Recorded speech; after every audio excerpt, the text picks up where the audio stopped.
만약 우리가 현재와 과거를 서로 경쟁시킨다면 반드시 미래를 놓치게 될 것이다.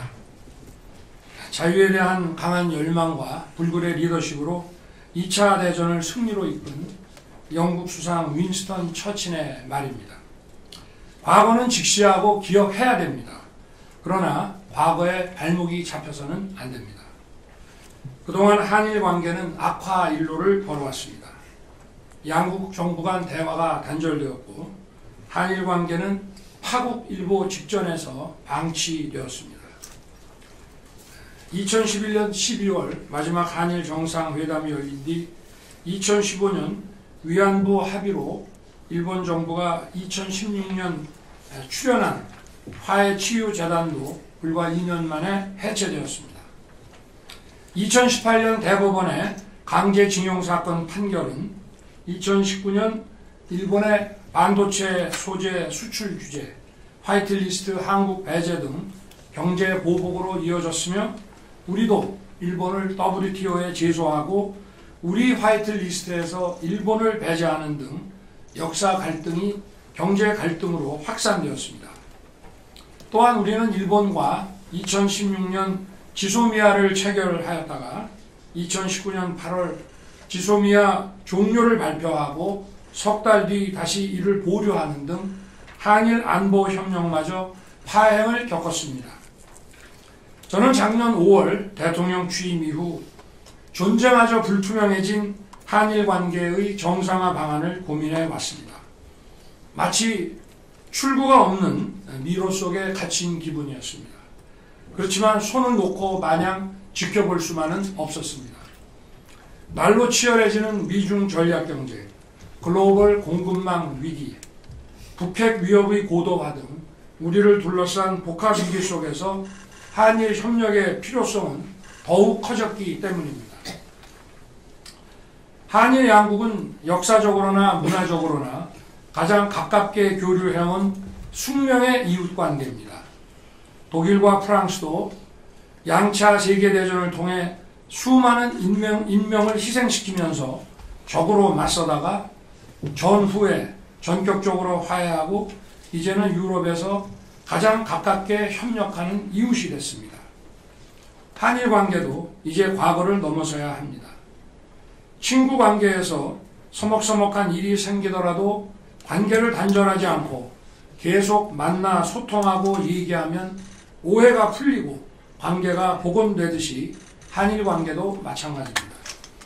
때로는 이견이 생기더라도 한일 양국은 자주 만나 소통하면서 문제를 해결하고 협력 방안을 찾아 나가야 합니다. 한일 관계는 한쪽이 더 얻으면 다른 쪽이 그만큼 더 잃는 제로섬의 관계가 아닙니다.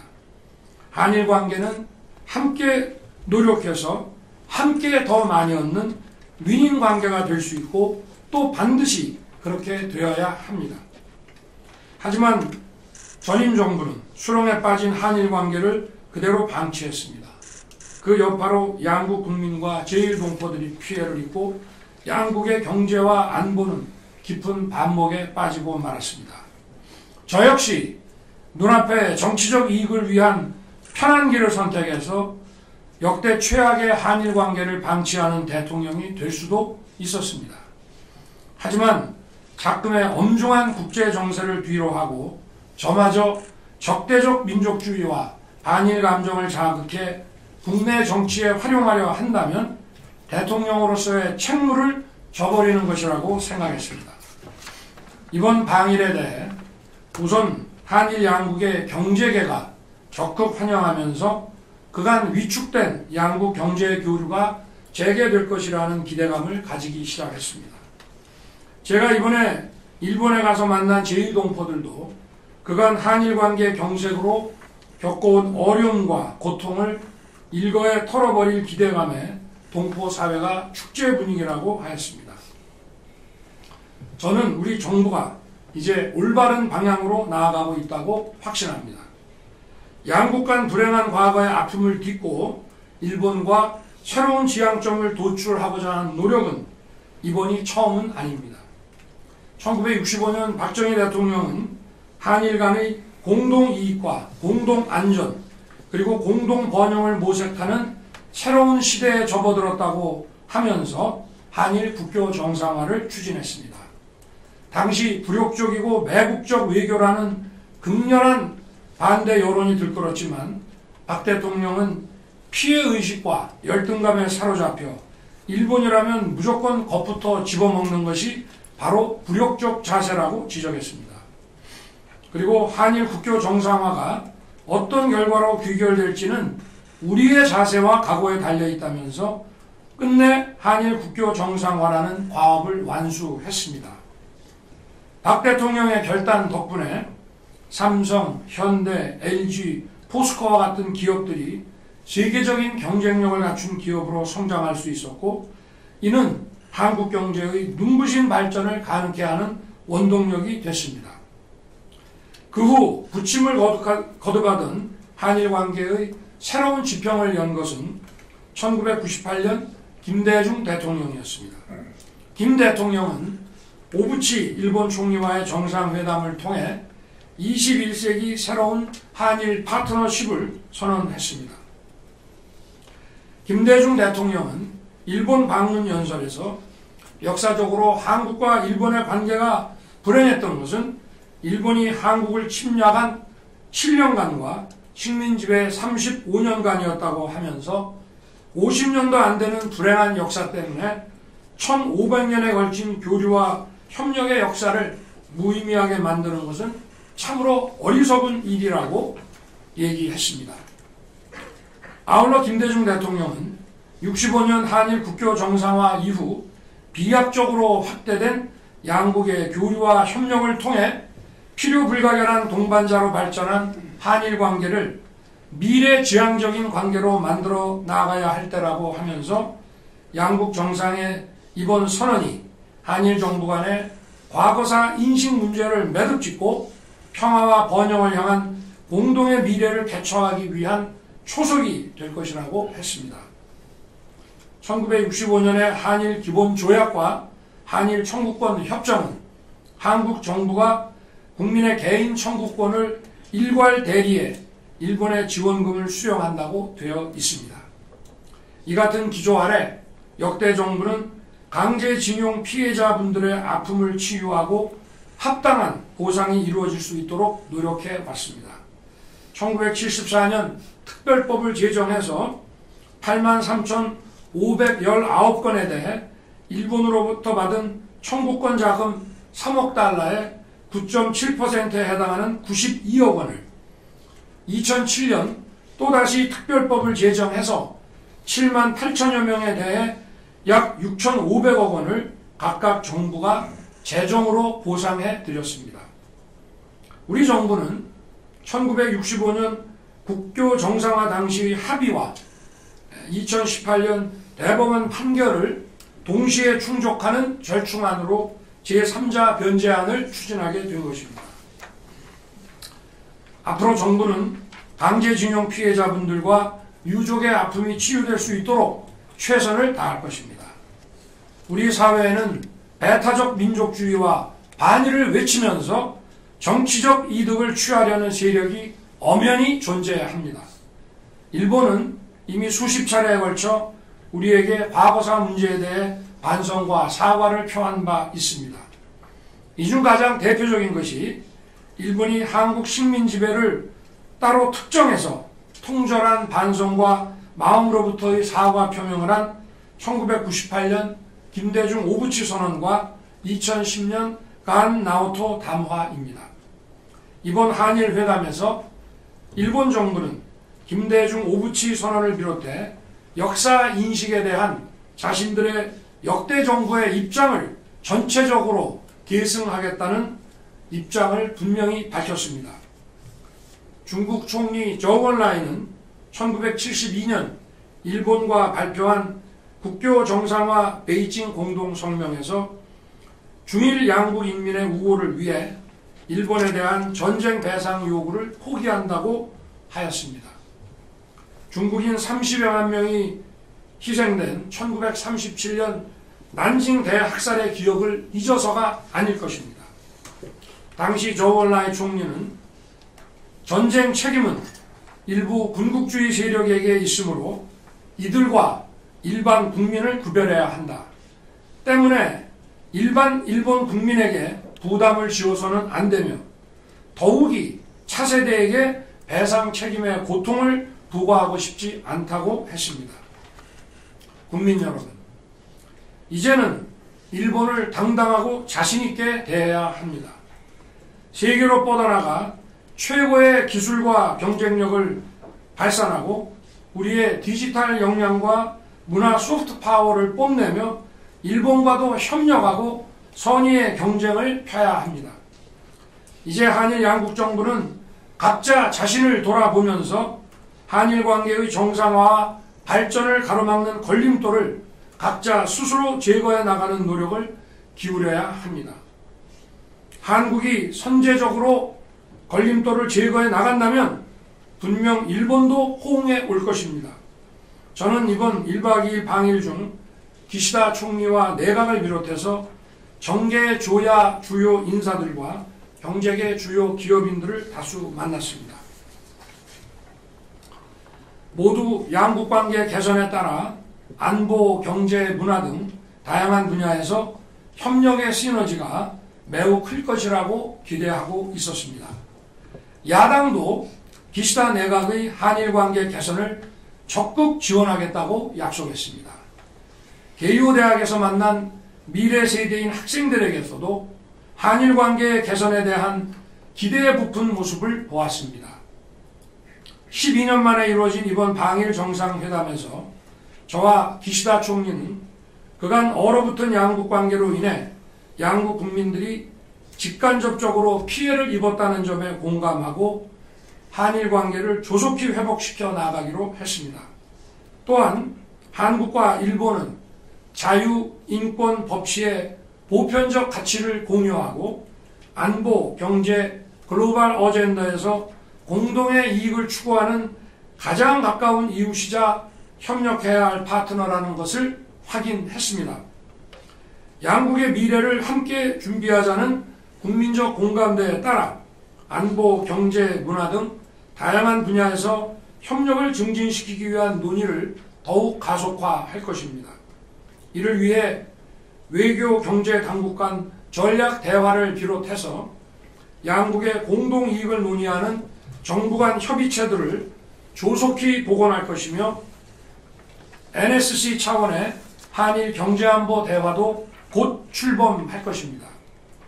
우리 대통령실과 일본 총리실 간의 경제안보 대화는 핵심 기술 협력과 공급망 등 주요 이슈에서 한일 양국의 공동 이익을 증진하고 협력을 강화하는 계기가 될 것입니다. 또한 한일 경제계가 함께 조성하기로 한 한일 미래 파트너십 기금은 양국 미래 세대의 상호 교류를 활성화하는 데 중요한 가교 역할을 할 것입니다. 이번에 일본은 반도체 관련 3개 소재 부품 수출 규제 조치를 해제하고 한국은 WTO 제소를 철회하기로 발표했습니다. 그리고 상호 화이트리스트의 신속한 원상 회복을 위해 긴밀한 대화를 이어나가기로 했습니다. 저는 선제적으로 우리 측의 일본에 대한 화이트리스트 복원을 위해 필요한 법적 절차에 착수하도록 오늘 산업부 장관에게 지시할 것입니다. 한일 관계의 개선은 우선 반도체 등 첨단 산업 분야에서 한국 기업의 뛰어난 제조 기술과 일본 기업의 소재 부품 장비 경쟁력이 연계되어 안정적인 공급망을 구축하게 될 것입니다. 양국 기업 간 공급망 협력이 가시화되면 용인에 조성될 예정인 반도체 클러스터에 일본의 기술력 있는 반도체 소부장 업체들을 대거 유치함으로써 세계 최고의 반도체 첨단 혁신 기지를 이룰 수 있습니다. 한국과 일본은 세계 1, 2위 LNG 수입 국가입니다. 양국이 자원 무기화에 공동 대응한다면 에너지 안보와 가격 안정에 크게 기여할 것입니다.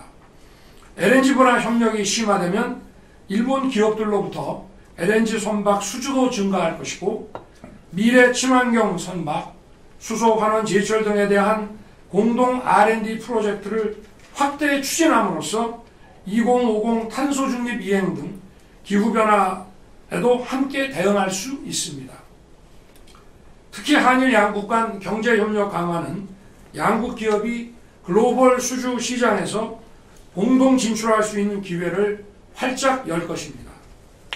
1997년부터 2021년까지 24년간 한일 양국 기업이 추진한 해외 공동사업은 46개 국가에서 121건, 약 270조 원 규모로 추산됩니다.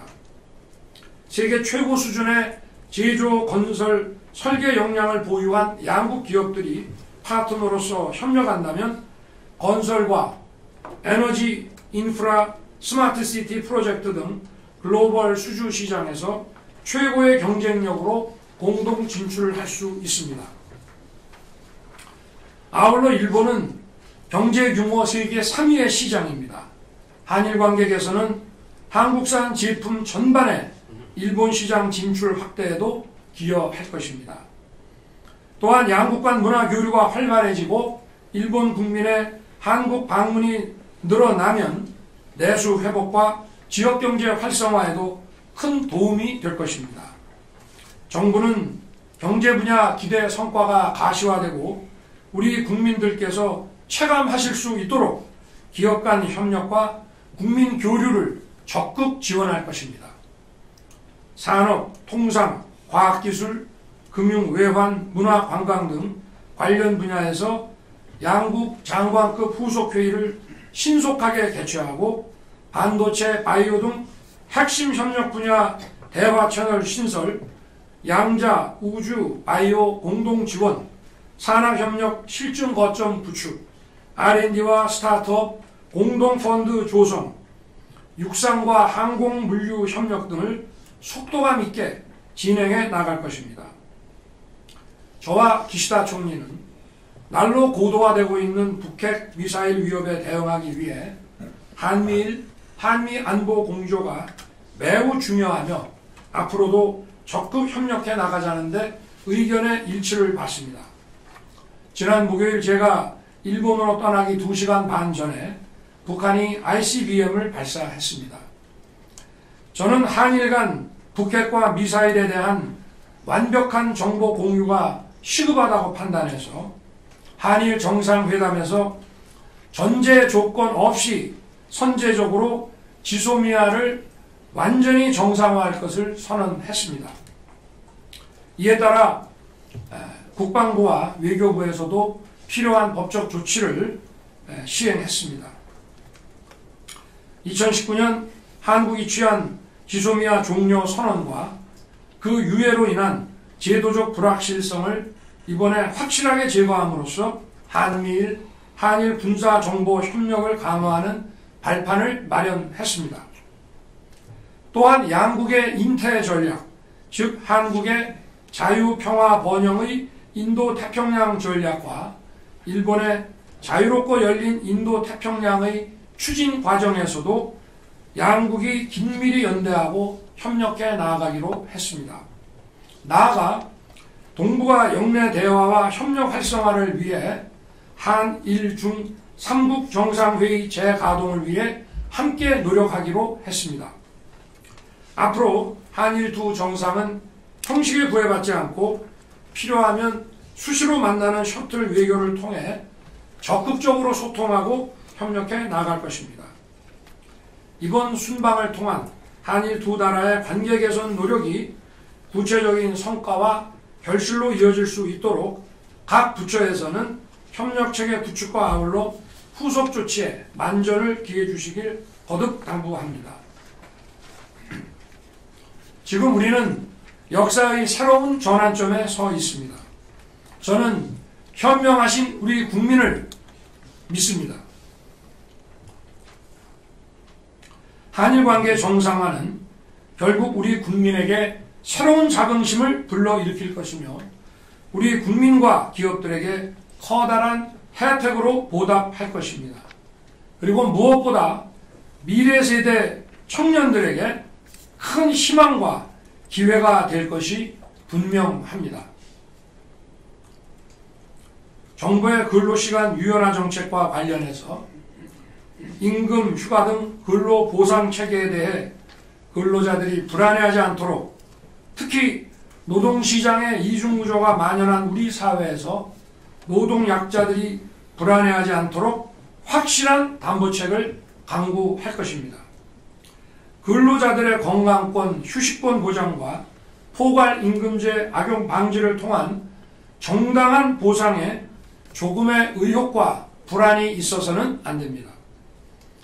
최근 주당 최대 근로시간에 관해 다소 논란이 있습니다.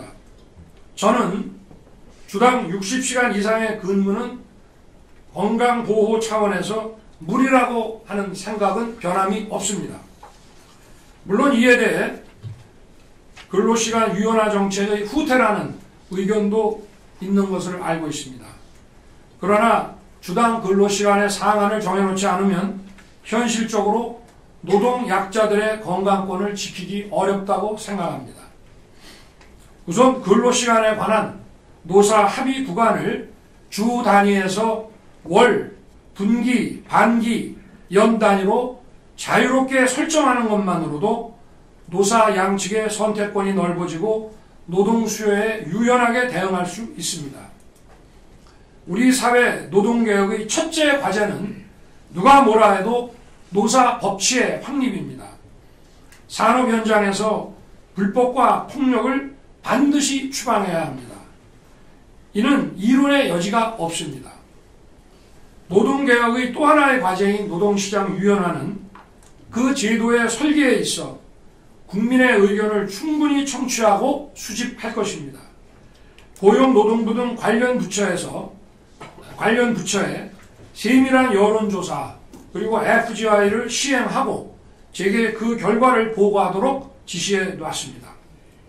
특히 MG 근로자, 노조 미가입 근로자, 중소기업 근로자 등 노동약자와 폭넓게 소통하겠습니다. 노동시장 유연화 등 새로운 입법이 필요한 노동개혁 과제에 대해 국민들께서 좋은 의견을 많이 제시해 주시기 바랍니다. 국민을 위한 제도를 만드는데 조급하게 서두르지 않고 충분히 수기하고 민의를 반영하겠습니다. 감사합니다.